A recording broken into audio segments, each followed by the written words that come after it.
Welcome to a special edition of Planet Waves TV. My name is Eric Francis Coppolino, the host of Planet Waves FM and the author of the Planet Waves horoscope column, here with a discussion about the incident on Thursday wherein the actor Alec Baldwin somehow managed to fire a shot at cinematographer Hylana Hutchins on the set of the movie production for a film called Rust, a Western that I have read is itself about an accidental shooting. Pretty much everyone is creeped out about this, I think, and wondering what exactly is going on and how this could have happened. And I have got the astrology chart for the incident to give you some observations. Though first, I want to point out what a big deal we're making over the accidental or seemingly accidental shooting of one person in a time when government authorities are also aware that 18,000 people have been killed by various different injections that are currently going around. And whenever I do a chart about something like a news event with the death of one person, I wonder why there is such obsession over that to the exclusion of many other things that are going on in the world. Over here in the Planet Waves department, we're not excluding those things, so it is with a clear conscience that I relate to you some of this. I'm going to use the basic analysis of event charts that you who have been familiar with Planet Waves for many years have seen me use. I would urge some caution that in doing charts like this, or in doing any horary chart at all, that you stick to traditional planets and possibly modern planets, say, for example, out to Chiron. The fewer planets in such a chart, the better. There are methods of applying the chart, the planets in layers, but I think that in any cohesive reading of an event chart, you are going to have, when you've got the chart right, when you understand what's going on, you're going to have all you need, either in the classical 7 planets or the classical 7 planets plus the modern planets, Pluto, Eris, Uranus, Neptune, and Chiron. That too is a lot, and I would note that the modern planets are not listed in the table of essential dignities according to Ptolemy, because that was come up with somewhere around the 1st century, a bit before probably, because Ptolemy didn't make it up. We need those things as a guide. Now, it happens that we need the table of essential dignities as a guide. However, it turns out that in this particular chart, the planets that are the most outstanding involve an event between Pluto and Eris. Pluto discovered in 1930, Eris discovered in 2005, and Uranus, late 18th century. So we're really talking about an event with a lot of input from the modern planets. But as you'll see in my chart, I'm taking a very conservative approach here, because you want to really be able to see the story in as few planets as possible, and not give yourself a lot of wiggle room to make up stuff and to go off on tangents. And while I don't think that astrology is proof of anything, I think that in order to have a coherent reflection, presentation, and analysis from the astrology, we've got to keep it really basic. And then it's possible to move on. But you're going to be amazed how much there is when we only talk about the classical planets and a couple of modern planets. No asteroids. All right. So, first of all, as a point of background, this involved Baldwin firing a shot from what was said to be a cold gun. That's film set talk for this gun is not even armed with a blank. So cold means cold. It means that there's no powder involved. If you're not familiar with firearms, a blank is essentially a bullet with a little bit of wax wadding, but no projectile. It's just the explosive to create a realistic sound and flash and smoke from the gun, but without the projectile that would go flying across the air to kill people. And they were rehearsing a scene. That's why there was a cold weapon being used.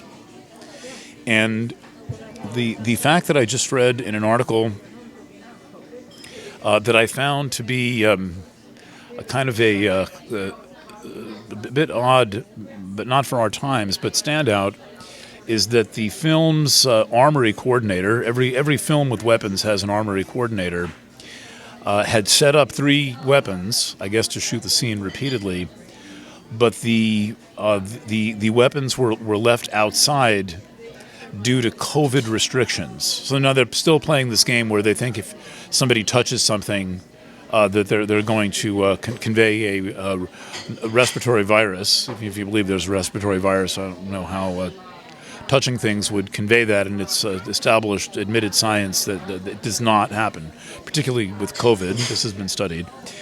And so it is possible that those 3 weapons were left unsupervised. That's how I read the facts. Okay, so this incident took place at 1:50 p.m. Mountain Daylight Time in Santa Fe on 10/21/21. Let's take a look at that chart. So the interesting things about this chart are, first of all, let's move this microphone a little bit. Sorry for the extra noise. This incident takes place with Pluto rising. That's the ascendant at the exact time of this incident. And there's Pluto at 24 degrees, and there is the ascendant at 23 degrees. So Pluto is going to rise in about 3 minutes. So it's occupying the ascendant. At the same time, Mars is making a 90-degree aspect to Pluto, and Pluto is making a 90-degree aspect to Eris, and Mars is making a 180-degree aspect to Eris. This is a partile T-square of Mars, Pluto, and Eris. Talked about this on the last edition of Planet Waves TV. It is a very unusual and powerful alignment. The rarity of it and how slowly the planets move tells us that. As I mentioned on Friday, the last time that Pluto and Eris got together and anything like this was 1977. It's exact now and is one of the defining aspects of the COVID era, as I have explained on Planet Waves FM and Planet Waves TV, because the COVID era begins with the square of Pluto and Eris, and then the next combination of Pluto and Eris takes place in the 21st century. So rare. And then what's interesting is that we have this very slow-moving combination of Pluto and Eris, and then Mars, which is very fast-moving, jumps right in while it's exact. And you see things like that happen from time to time, where a fast-moving planet intervenes in or interposes itself in the very rare events of the outer planets. That's just exactly what happened, and this is a one-time only type of thing, because Pluto Eris is rare enough, and then to get Mars into the act is just astronomical odds against that happening, but it happened. So Pluto rising. So Pluto rising says this whole thing is what's called angular, right? So this would be a whole different event if we, for example, had Sag rising and Venus was rising, but to have Pluto rising and Pluto to be taking aspects or applying aspects to Eris and Mars at that very moment that it is rising looks like a setup. And when you see astrology that looks like a setup, one of the things to question is whether there is a setup involved. The obvious question everyone is asking is, what was any live ammo doing on the set of a movie? Except maybe in the unrelated holsters of security guards. I would imagine that for safety purposes, you would have absolutely no live ammo on the set of a movie, since real weapons are used to shoot these scenes, but they are loaded with blanks. And so we have a question: where did the live ammo come from?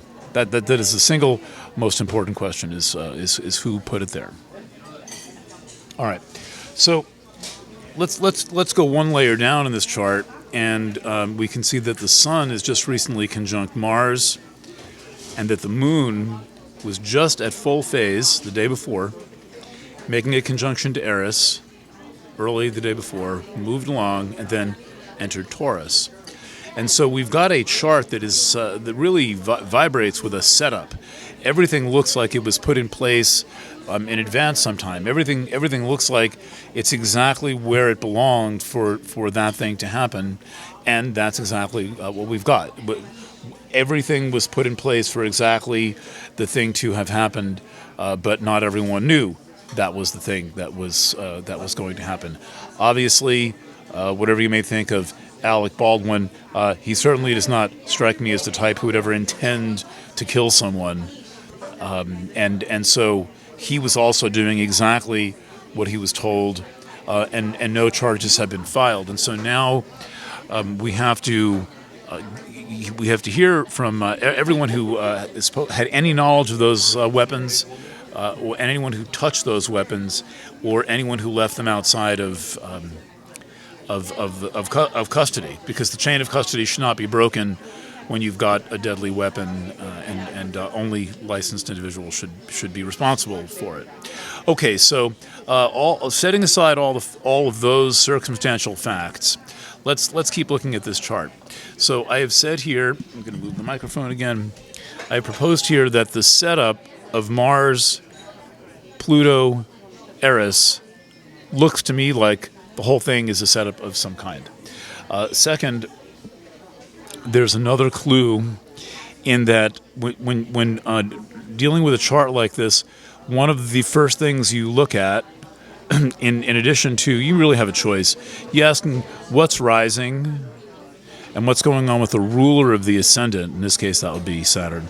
And what's the next thing that the Moon is doing?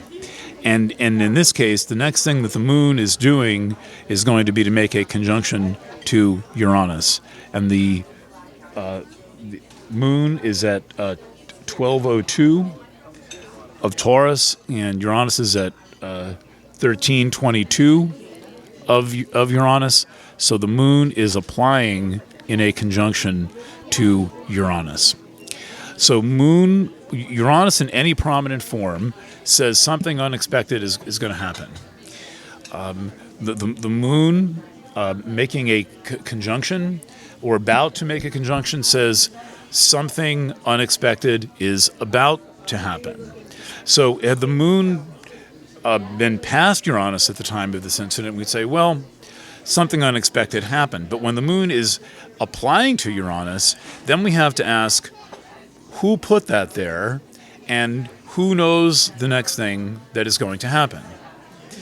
And so it emphasizes the immediate future rather than the immediate past. And this chart is for the moment of this incident, and so the question is, who had knowledge of this? It does not seem to me to be again, in any way accidental because of this basically perfect setup that we're seeing. The moon applying to Uranus, Pluto rising, Mars square Pluto, Pluto square Eris, Mars opposite Eris. It's like kaboom. And Mars is the weapon. Mars is a weapon. It is a sharp object. It's some kind of a projectile or sharp object. Same concept. And it is the intervener in the situation. Now, a lot of bad things have happened with the square of Pluto and Eris. We are first of all, we've never gone through a Pluto Eris hard aspect, as they're sometimes called, consciously. The last one was before the discovery of Eris in about 1978. So this is the first time we're living through this, and it has been an ongoing, extremely ugly scene with Pluto and Eris, and now it is being taken to the most personal level. A couple of other points, and I'm not sure I'm giving a very satisfying reading of this chart, but I want to keep it light, and I don't want to go out on any limbs, and start with a strong core of the interpretation, and then gradually build outwards and perhaps add planets. But let's take a look at two other things at least.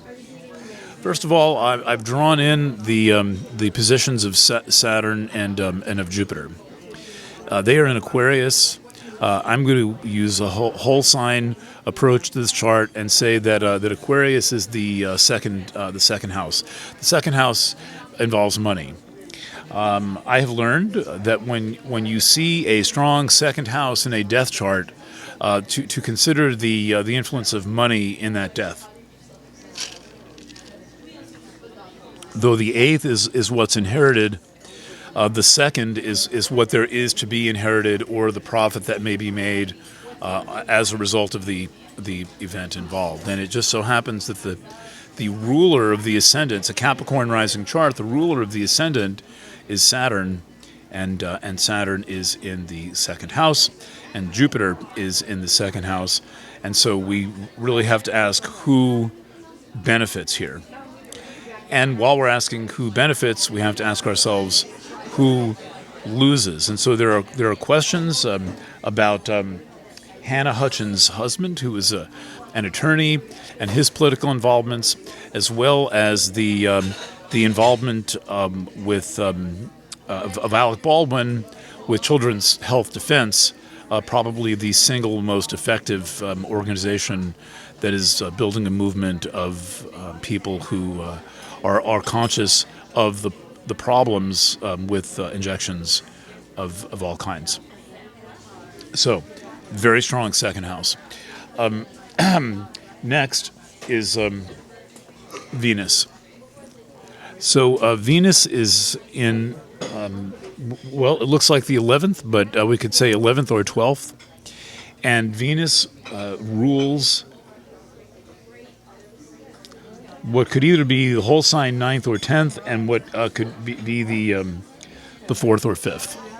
So we can look at where Venus comes from, but we don't need houses to know that Venus rules Libra. And so the Mars here looks like it is the thing that is getting the result. But Mars has a dispositor, and that dispositor is Venus. Here it is. And I'm thinking it's possible that this Venus represents the armorer, the person who set up the weapons, and who was responsible for them, and that is in part supported by Venus in Sagittarius, which is the glyph of bow and arrow. That's the arrow, and then that little cross is the bowstring and the arrow flying. Venus is exactly conjunct the great attractor. That's a deep space point, not usually used in horary, but I can't look at a chart with an object in the middle of Sagittarius and then not go straight to the great attractor. That is the largest and most prodigious point used in any form of contemporary astrology.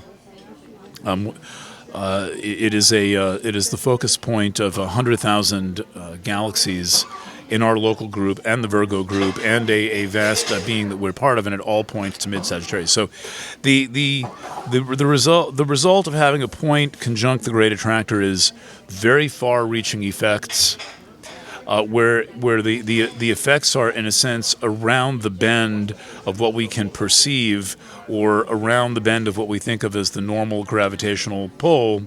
And so you can't always see what is influencing the great attractor or the influence and results that something conjunct the great attractor has. And so that's kind of an outlier, but not so much of an outlier, because Venus, whatever it may represent, is directly associated with the Mars-Sun conjunction. So, we can say, who does the Sun represent? Now we're getting into the real reading of a horary chart, where you look at this chart and you start to piece together the significations of what every point in the chart represents, what houses it represents, and you start to put the picture together. I'm not doing that in this video. I can show you that. Got a lot of charts here.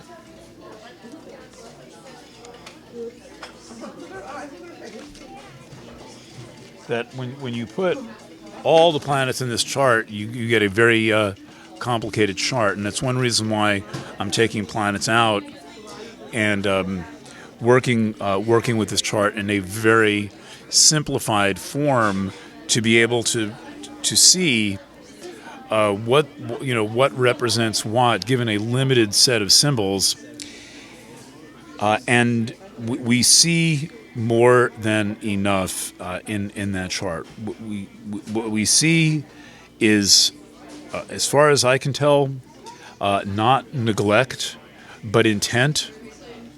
In other words, there was a deliberate setup. Something was done to someone. So I'm not rating this as an accident. It seems to me to be an intentional act, and furthermore, there is a financial motivation to that act, and clearly a setup to make it seem as if someone else was responsible. I would ask in closing why it is that we can't ever have a movie where multiple people don't die. When was the last movie made without some form of a firearm or weapon? What is this obsession with killing and shooting and murder and things exploding and death in every movie that is made? This is a larger question. It's a question that affects and is kind of driven by the qualities of the society that we're living in. But is it really necessary?